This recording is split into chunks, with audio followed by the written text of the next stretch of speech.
धरती लोक पर कृष्ण जन्माष्टमी की धूम मची हुई थी। जहां देखो वहां जगह जगह हर घर हर मंदिर सजा हुआ था। भगवान श्री कृष्ण के जन्मोत्सव के लिए सभी अपनी तरफ से तैयारी कर रहे थे। ये नजारा गोलोक में विराजे श्री भगवान कृष्ण और राधा मैया देखकर अति प्रसन्न हो रहे थे। तभी श्री कृष्ण ने अपने मोर पंख को ठीक किया, कमर में बांसुरी को कसा और मुकुट पहनकर तैयार हो गए। कान्हा, कहाँ चल दिए इतना सज संवर कर? अरे राधा, आज मेरा जन्मदिन है। धरतीवासी मेरे जन्म उत्सव को इतनी धूमधाम से मनाते हैं। मन में विचार आ रहा है आज अपने भक्तों की परीक्षा ली जाए, इसलिए धरती लोक में भ्रमण के लिए जा रहा हूँ। अच्छा, फिर तो मैं भी तुम्हारे साथ चलूंगी। तुम्हारे बिना तो मैं अधूरा हूँ राधे। भला तुम्हारे बिना मैं कैसे जा सकता हूँ? चलो, अब तुम भी तैयार हो जाओ। कान्हा, तुम्हें ज्ञात है जन्माष्टमी पर भक्त तुम्हें छोटे बालक के रूप में पूजते हैं, इसलिए इस रूप में नहीं, हम छोटे बच्चों के रूप में जाएंगे। ये भी उत्तम रहेगा। राधा कृष्ण दोनों धरती लोक पर जाने ही लगे कि तभी कृष्ण के सारे सखा वहाँ आ गए। अरे वाह कान्हा, तुम्हारे जन्मदिन का आयोजन और तुम अकेले अकेले ही जा रहे हो। आज तो खीर पूड़ी पकवान मिलेंगे, हम भी तुम्हारे साथ चलेंगे। अब तो तुम सबको भी ले जाना ही पड़ेगा। ठीक है, चलो तुम सब भी मेरे जन्मोत्सव का आनंद लेने चलो। राधा कृष्ण और सभी सखा छोटे छोटे बच्चों के रूप में आ जाते हैं और धरती लोक में पहुंचते हैं। घूमते घूमते वे सब एक गांव में पहुंचते हैं। वहां पर सब जगह जन्माष्टमी की धूम थी। कन्हैया, मुझे तो बहुत जोरों की भूख लगी है, चलो न कहीं चलकर कुछ खाते हैं। हाँ, राधा बिल्कुल ठीक कह रही है। चलो ना कान्हा, सब मिलकर कहीं बढ़िया बढ़िया पकवान खाते हैं। मन तो मेरा भी हो रहा है। चलो, वो सामने उस घर में चलते हैं। वहां लग रहा है बढ़िया बढ़िया जन्माष्टमी की सजावट हो रही है। मेरे जन्मदिन की खुशियां मनाई जा रही हैं। चलो, सब चलते हैं। अरे अरे अरे, ये तुम सब कहाँ चले आ रहे हो? चलो हटो, बाहर जाओ। पता नहीं कहाँ कहाँ से आ जाते हैं। मैं भगवान कृष्ण के भोग की तैयारी कर रही हूँ। तुम लोग क्यों आए हो? हमें बहुत जोरों की भूख लगी है, कुछ खाने को दे दो। वाह, यहाँ तो पूड़ी, हलवा, सब्जी, खीर, यहाँ तो बहुत कुछ है। अरे क्या बात है सुशीला, आरती का समय हो रहा है, अंदर आओ। बाहर क्यों खड़ी हो? हाँ हाँ, आ रही हूँ। दरवाजा बंद कर दूं? चलो बच्चों, यहाँ से जाओ। कान्हा, इन्होंने तो द्वार बंद कर लिया। अब हम क्या करें? हम सबको बहुत जोरों की भूख लग रही है। ये कैसी बात हुई? तुम्हारा ही जन्मदिन मना रहे हैं और तुम्हें ही कुछ खाने को नहीं दिया। अरे सुदामा, इन्हें थोड़ी पता है कि मैं वास्तव में कृष्ण हूँ। ये तो मुझे एक साधारण बालक समझ रहे हैं। कोई बात नहीं सुदामा, कोई तो होगा जो हमें इस रूप में भोजन देगा। चलो और कहीं देखते हैं। राधा कृष्ण और सभी बालक बालिकाएं कुछ और जगह पर भी गए, पर वहां भी आरती और पूजन चल रहा था। कहीं भी उन्हें खाने को कुछ नहीं मिला। वे चलते चलते थक गए। मानव शरीर धारण किया है तो इतनी भूख तो सहन करनी ही होगी। बस एक आखिरी द्वार और खटखटाते हैं। अगर यहाँ नहीं मिला तो हम वापस गोलोक चले जाएंगे। ठीक है कान्हा, चलो इस घर में ही चलते हैं। थोड़ी और खीर दे। तुझे जब पता था कि मंदिर में खीर का प्रसाद बट रहा है तो तू थोड़ा ज्यादा नहीं ला सकती थी? माँ जी, मंदिर में बहुत भीड़ थी, बड़ी मुश्किल से नंबर आया तो मैं बस ये थोड़ा बहुत ही प्रसाद ला पाई। अरे अम्मा, खा लो ना।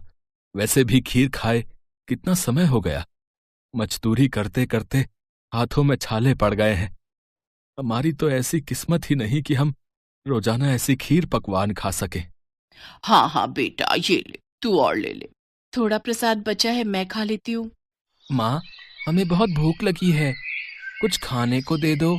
ये लो, पहले ही थोड़ी बहुत खीर है, उसमें से भी ये बच्चे भी मांगने आ गए। कुछ नहीं है यहाँ, चलो जाओ यहाँ से। रुको माँ, मैं दरवाजा बंद करके आता हूँ। सुनिए, आज जन्माष्टमी का त्योहार है, भगवान कृष्ण का जन्मदिन। ये बच्चे उन्हीं के रूप में लगता है झांकी लेकर निकले हैं। हो सकता है इन्हें रास्ते में भूख लगाई हो। थोड़ी सी खीर है मेरे पास, इन्हें दे देती हूँ। ऐसे द्वार पर आए बच्चों को भूखा भेजना मुझे ठीक नहीं लग रहा। माँ ये लो, तुम मेरी खीर भी इसमें से ले लो, मुझे इतनी सारी नहीं खानी। माँ, मेरे में से भी ले लो। अगर तुम अपनी दे दोगी तो तुम क्या खाओगी? राधा, इन बच्चों में अपनी माँ के प्रति कितना प्रेम है। हमें इनके लिए कुछ करना चाहिए। हाँ कान्हा, देखो तो इन्होंने अपनी सारी खीर हमें परोस दी। कैसे पागल हो तुम तीनों। बताओ, अपने हिस्से की खीर इन बच्चों में बांट रहे हो। इतनी मुश्किल से तो ये थोड़ा प्रसाद मिला था। अब तुम दोनों बच्चे कान खोलकर सुन लो, मैं अपनी खीर में से एक भी निवाला नहीं दूंगी। ये लो बच्चों, ज्यादा तो नहीं, थोड़ी थोड़ी खीर है, ये खा लो। बस इतनी सी खीर? इससे तो हमारा चींटी जैसा पेट भी नहीं भरेगा। एक काम करो, थोड़ी और खीर ले आओ। दादी, थोड़ी सी अपने में से दे दो ना। आज वैसे भी भगवान कृष्ण का जन्मदिन है, हमने भी तो नहीं खाई ना, हमने भी इनको दे दी। अब क्या करूं, तुम लोग इतना जोर दे रहे हो तो ये लो, थोड़ी सी मेरे में से भी दे दो। सावित्री, ये ले, थोड़ी मेरे से भी ले ले, फिर बोलेगी मैं अकेले अकेले खा गया। सावित्री के परिवार के लोगों की ऐसी सोच देखकर राधा कृष्ण मन ही मन बात करने लगे। कान्हा, यह तो बहुत थोड़ी खीर है, कुछ करो, इन सबको भी तो खीर खाने का मन है। अगर हम ये सारी खीर खा जाएंगे तो ये लोग क्या खाएंगे? चिंता मत करो राधे, इस परिवार के सदस्य भूखे नहीं रहेंगे। हमने यहाँ खीर खाई है, और मेरे जन्मदिन के उत्सव पर ये खीर ना खाएं, ऐसा हो ही नहीं सकता। बताओ, इतने मन से मैं खीर खा रही थी, सारी इन बच्चों को दे रही है, क्या कर सकते हैं? दादी, खीर खाओगे? देख, मजाक उड़ा रहे हैं बच्चे। और दे खीर। अरे जब तुम्हें दे दी सारी खाने के लिए तो हम क्या खाएंगे, खाली बर्तन? दादी, आज कान्हा का जन्मदिन है। कान्हा को जब आप अपने हिस्से की खीर दे सकते हो, तो कान्हा क्यों नहीं दे सकता? अभी रुको, मैं आपको ढेर सारी खीर देता हूँ, फिर आप भी खाओ और पड़ोसियों को भी खिलाओ। माँ जाओ, घर में जितने भी बर्तन हैं वो सब। बहू, अब छोटे बच्चे मजाक करने में बाज नहीं आएंगे। वैसे ही मुझे इन सब पर बहुत गुस्सा आ रहा है। सिर्फ तेरे कारण चुप हूं, वरना मैं इन्हें कब का भगा देती। ये लो बच्चों, पता नहीं आज तुम सब क्या खेल खेल रहे हो। देखती जाओ माँ, आओ बच्चों, तुम भी देखो। फिर क्या था, सावित्री बर्तन रखती जाती और कृष्ण जी उसमें खीर भरते जाते, भरते जाते। देखते ही देखते सारे बर्तन खीर से भर गए। ये चमत्कार देखकर सब लोग दंग रह गए।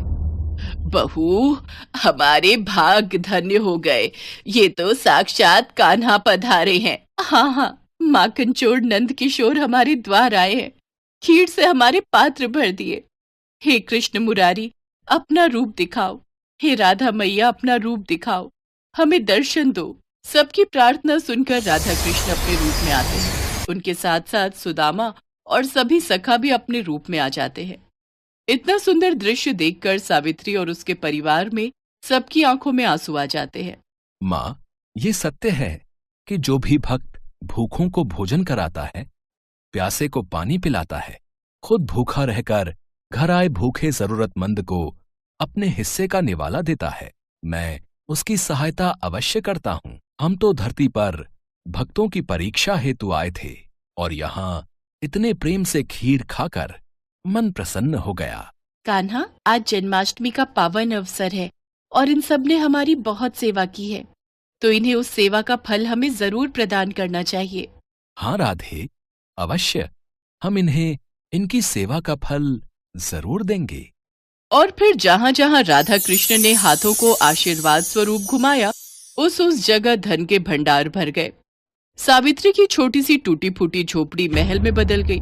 उनके जीवन में सारे सुख वैभव आ गए, गरीबी और दरिद्रता दूर हो गई।